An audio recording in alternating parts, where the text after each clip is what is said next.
want to play a little game of if you agree or disagree. And Cody, I'll bring you in on All this right. one as well. Rapid fire. Yeah, we'll go around the room. Not everybody on every stock. I'll just pick somebody and I'll say agree or disagree. If anybody else has a big takeaway, obviously come on in and share that with us.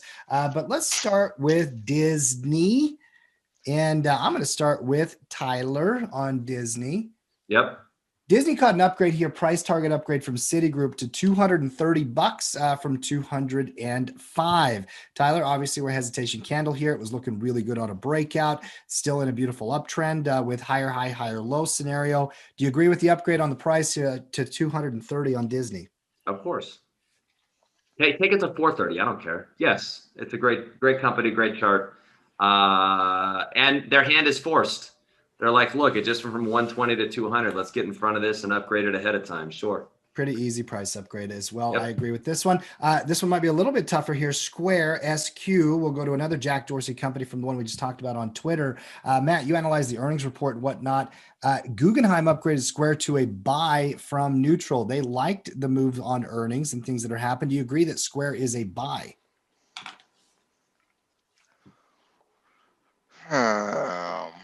Oh, the pause. Well, if they already had a buy and they went to a strong buy, the answer is an automatic no. Mm-hmm. Like an automatic no. But they went from neutral to buy. Why were they new? How long have they been neutral? Neutral for how long? And that's the hesitation I have here, because you've been neutral on Square in an environment where Square went up 980%. Yep. And I'm not just throwing that number out there. It went up gangbusters, right? From the low price of 32 to 283, guys. And you were neutral in that? At least so that's where the hesitation was. It's like, how much evidence do you need there? They should put bands around their analysts. They say, look, we'll give you 100% up, 50% down. Once it moves outside of that range, you have to change. If I were to rank Square clean, I would have it as a slight buy. Mm-hmm. Given the volatility right now, I would have it. So I'd have to agree. Mm-hmm. I don't know why they were neutral though. They've been neutral for about a year, by the way, Tyler. So at least that amount of money. So they missed out on this entire trend. Late to the party there, Guggenheim. Late to the party. And again, not every one of these institutions have analysts cover every stock. Mm-hmm. Yeah. And so we don't know how they were personally handling Square the same way, at Tackle, we don't cover every stock, right? Especially from a fundamental perspective. From a technical perspective, the philosophy of Tackle is we'll trade anything. Yeah. Right. I mean, that's the philosophy of Tackle. But from an investing perspective, we don't have eyes on 6,800 stocks in the market from a fundamental perspective, and neither does Guggenheim. That's right. So we just don't know how many analysts they had on it. We don't know. So there might be context there. Obviously, we can make fun of them for missing out, but I do think Square is a slight buy, and we do got to navigate some choppy waters right now. But Square's a good company with good future in front of it. Mm-hmm. Tim, he just came out and defended a whole host of analysts. No, mark this date down, baby. I did not. I did. I wanted to add some context. You're a Guggenheim apologist. Just own it. Just own it. No, actually, your point is actually well taken. You're right. We don't know the context. Yeah, but you're right.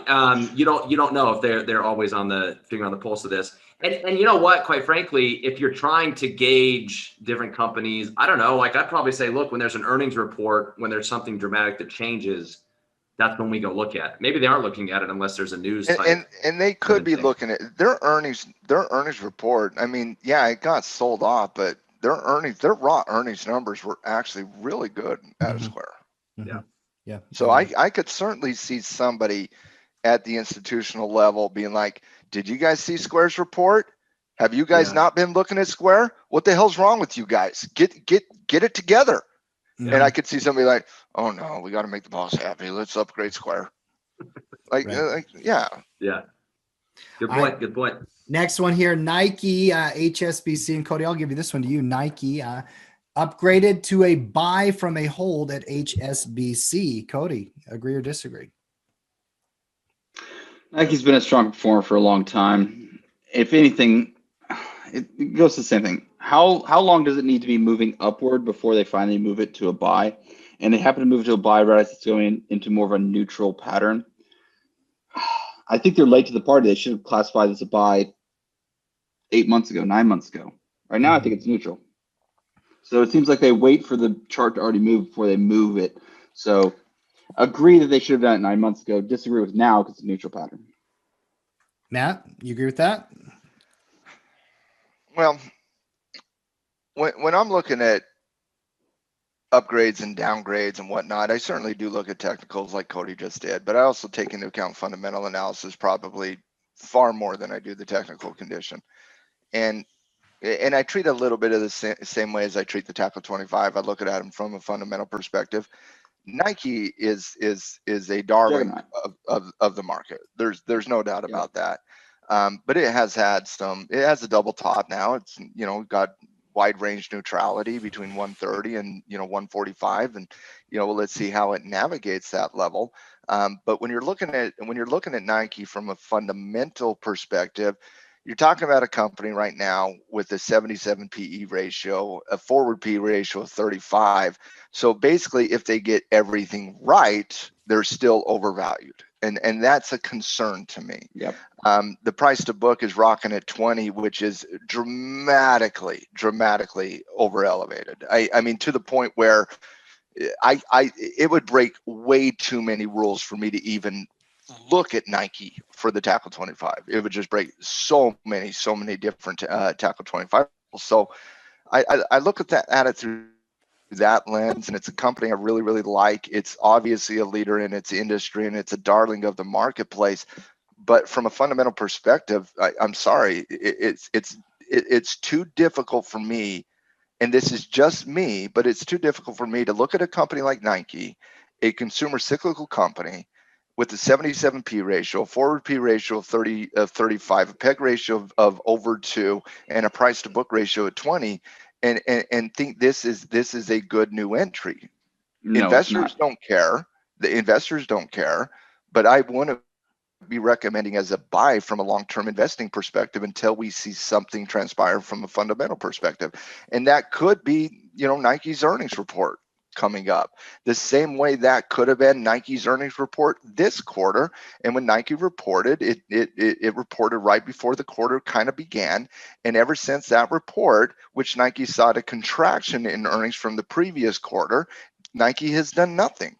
It has done absolutely nothing ever since they saw a contraction in EPS from the previous quarter. The stock has went nowhere. And so that's a difficult buy rating. And quite frankly, I wonder what they're looking at from a fundamental perspective to put Nike into the buy rating. Again, that doesn't mean Nike's not a good company. Nike is a darling of the market for a reason. But don't you have to take into account analysis to some degree when you're doing this? Don't you have to take into account, man, Nike's rocking it at a very, very, very elevated PE ratio. Nike's rocking at a value that has very strong valuation concerns right now. And Nike is performing based on what its earnings numbers are doing in the last quarter.